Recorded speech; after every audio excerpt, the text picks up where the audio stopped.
السلام علیکم ورحمۃ اللہ وبرکاتہ۔ بسم اللہ الرحمن الرحیم۔ علمی وائس چینل میں آپ سب دوستوں کو خوش آمدید کہتے ہیں۔ میں ایک گاؤں میں رہتی تھی۔ میں بچپن ہی سے بہت چالاک، خوبصورت اور پرکشش تھی۔ جب میں 10 سال کی عمر کی تھی تو جب اسکول سے گھر واپس آتی تو گاؤں کے تمام لڑکے مجھے تنگ کرتے تھے اور کئی نے تو مجھے دوستی کرنے کا خط بھی لکھ ڈالا، لیکن میں جانتی تھی کہ یہ سب میرے حسن کے پیاسے ہیں۔ میں نے ہمیشہ اپنے خوابوں کو پورا کرنے کی طرف توجہ دی، کیونکہ میں نے بچپن ہی سے بس ایک ہی خواب دیکھا تھا کہ میں کم عمر اداکارہ بن کر دکھاؤں گی۔ پہلے تو میں گاؤں کے اسکول میں پڑھتی رہی۔ جب میں نے میٹرک کر لیا تو میں انٹرمیڈیٹ کرنے کے لیے شہر کے کالج میں چلی گئی۔ میرے ابو غریب تھے، اس لیے میں کسی بڑے کالج میں پڑھائی نہیں کر سکتی تھی، اس لیے میں نے سرکاری کالج میں داخلہ لیا اور اپنی تعلیم جاری رکھی۔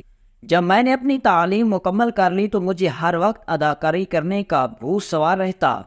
میرے پاس حسن تو بے انتہا کا تھا، لیکن مجھے اداکاری کرنا نہیں آتی تھی۔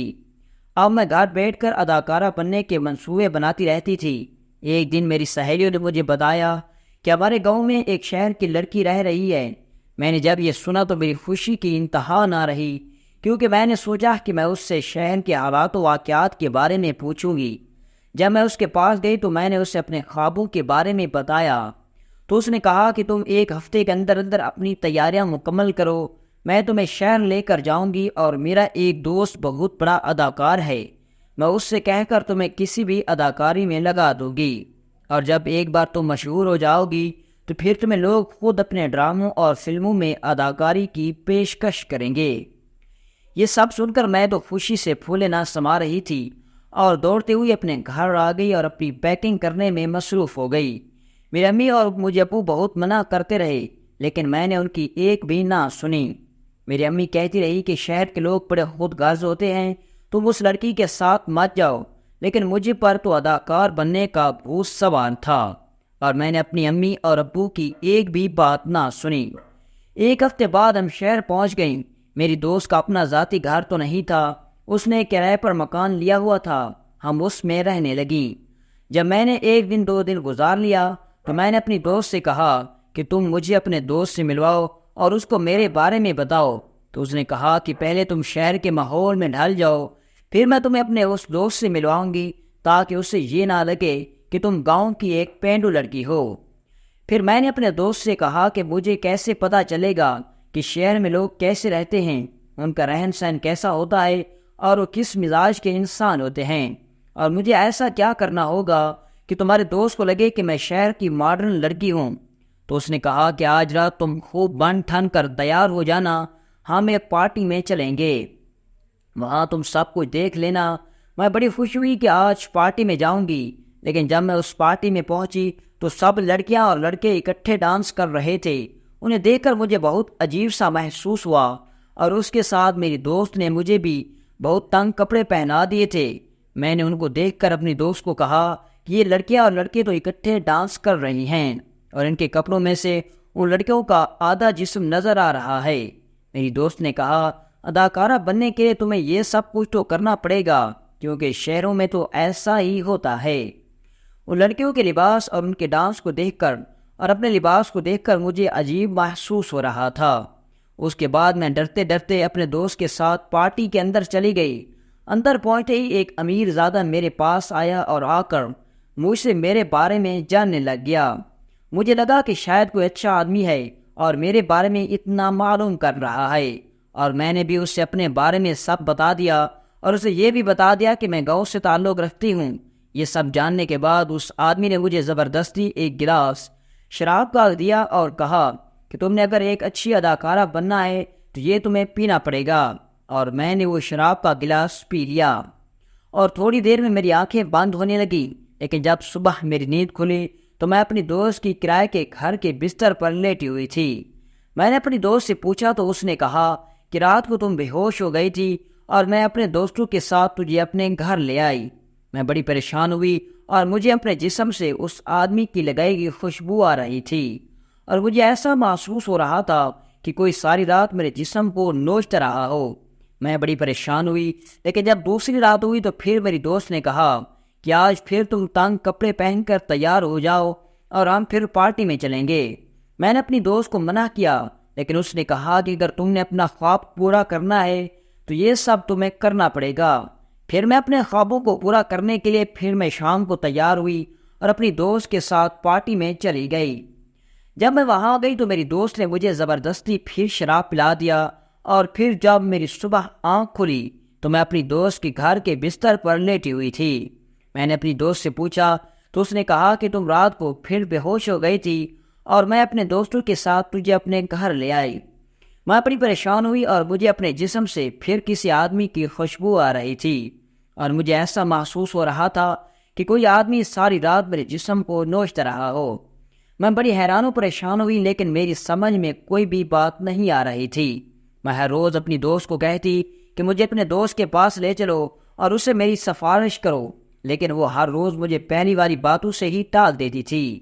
لیکن جب میں تیسری مرتبہ بھی میرے ساتھ ایسا ہی ہوا، اور پہلے کی طرح میرے جسم میں بہت درد ہو رہا تھا۔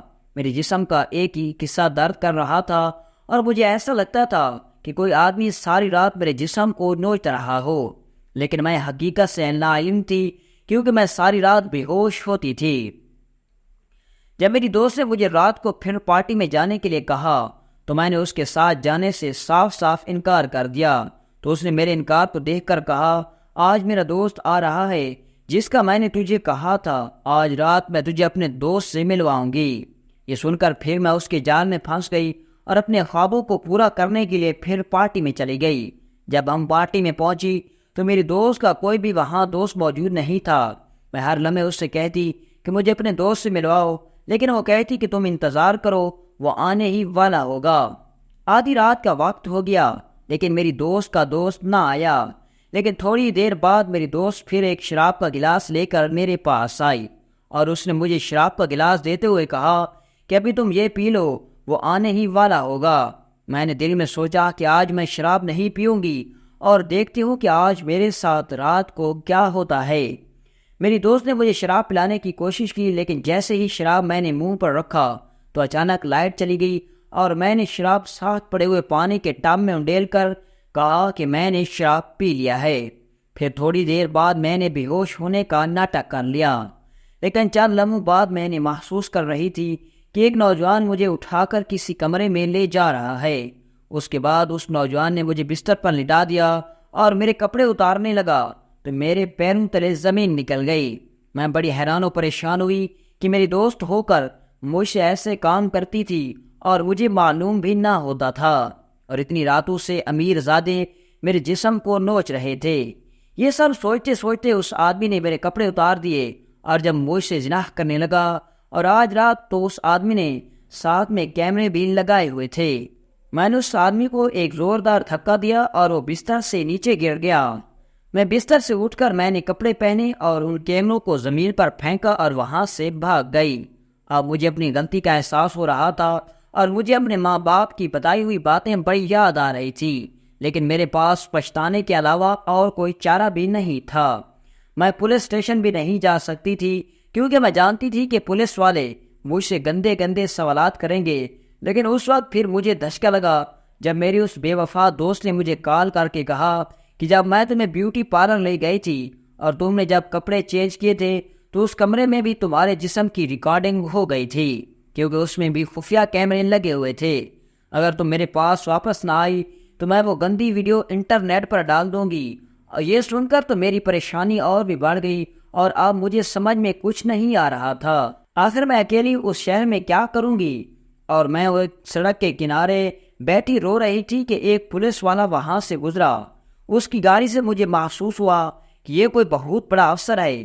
اس کے بعد اس نے جیسے مجھے روتا ہوا دیکھا تو میرے پاس آیا اور مجھے ایک کپڑے سے ڈھانپا اور مجھ سے پوچھا کہ تم کیوں رو رہی ہو۔ پہلے تو میں نے سب کچھ بتانے سے انکار کر دیا، لیکن پھر اس نے مجھے سب کچھ پوچھ لیا۔ جب میں نے اسے بتایا کہ میری دوست میری گندی ویڈیوز سے مجھے بلیک میل کر رہی ہے تو اس نے کہا کہ تم اپنی دوست کی بتائی ہوئی جگہ پر جانا، میں پیچھے اس پر دوسرے پولیس والوں کے ساتھ پہنچ جاؤں گا۔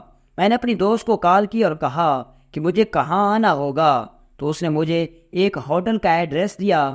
جیسے ہی میں اس ہوٹل کے کمرے میں پہنچی تو پھر ایک امیر زادہ اس کمرے میں موجود تھا۔ اس نے کہا کہ تم اس آدمی کے ساتھ زنا کرو کیونکہ میں نے اس سے تمہارے جسم کے 5 لاکھ روپے لیے ہیں۔ اگر تم نے اس کے ساتھ زنا نہیں کیا تو میں ننگی ویڈیوز انٹرنیٹ پر ڈال دوں گی۔ یہ سن کر میں بڑی پریشان ہوئی اور پھر میں اس پولیس والے کا انتظار کر رہی تھی، لیکن مجھے یقین نہیں تھا کیونکہ پولیس کی بدنامی کسی آدمی سے چھپی ہوئی نہیں ہے۔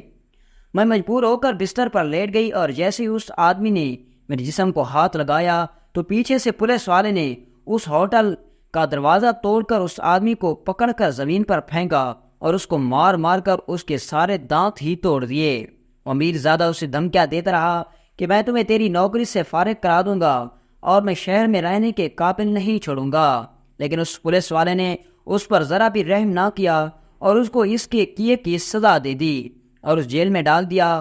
اس کے بعد میری اس بے وفا دوست کو بھی پولیس والے پکڑ کر لے گئے اور مجھے بھی سبق مل گیا کہ اپنے والدین کی بات کو نہ مان کر اکیلے گھر سے باہر نکلنا ایک نوجوان لڑکی کے لیے کتنا خطرناک ثابت ہو سکتا ہے۔ اور میں نے سوچا کہ آج کے بعد کسی اور لڑکی سے ایسی غلطی نہ ہو، اس لیے میں نے ایک ٹی وی چینل پر انٹرویو بھی دے دیا اور اس میں میں نے اپنے ساتھ ہوئے سارے واقعوں کو لوگوں کے سامنے رکھ دیا اور ان تمام لڑکیوں سے اپیل کی ہے کہ میری طرح تم غلطی نہ کرنا۔ ہو سکتا ہے کہ تم بھی میری طرح اپنی عزت بھی گنوا بیٹھو اور تمہارا مستقبل بھی تباہ و برباد ہو جائے۔ اس کے بعد اس پولیس والے نے مجھے بتایا کہ وہ لڑکی ایک فراڈ ہے اور وہ گاؤں میں جاتی ہے اور معصوم اور حسین و جمیل لڑکیوں کو بیوقوف بنا کر شہر لاتی ہے اور ان کا دھندا کر کے ان کے جسم کے پیسے لیتی ہے اور اس کے خلاف کئی مقدمے بھی تھانے میں درج ہو چکے ہیں۔ میں نے اس پولیس والے کا بہت شکریہ ادا کیا اور مجھے احساس ہوا کہ شہر میں نہ صرف گندے لوگ رہتے ہیں بلکہ اس پولیس افسر جیسے نہایت شریف اور نیک لوگ بھی رہتے ہیں۔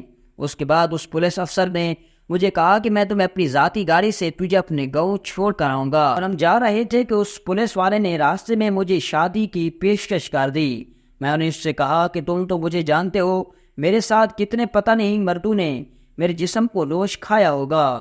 تو اس نے کہا کہ میں اس بات کی پرواہ نہیں کرتا، بس مجھے پرواہ اس بات کی ہے کہ تمہیں اپنی غلطی کا احساس ہو گیا ہے اور تم میں اتنی ہمت ابھی باقی ہے کہ تم دوسری لڑکیوں کو اس غلطی کرنے سے بچانے کے لیے تم نے اپنی پوری کوشش کی۔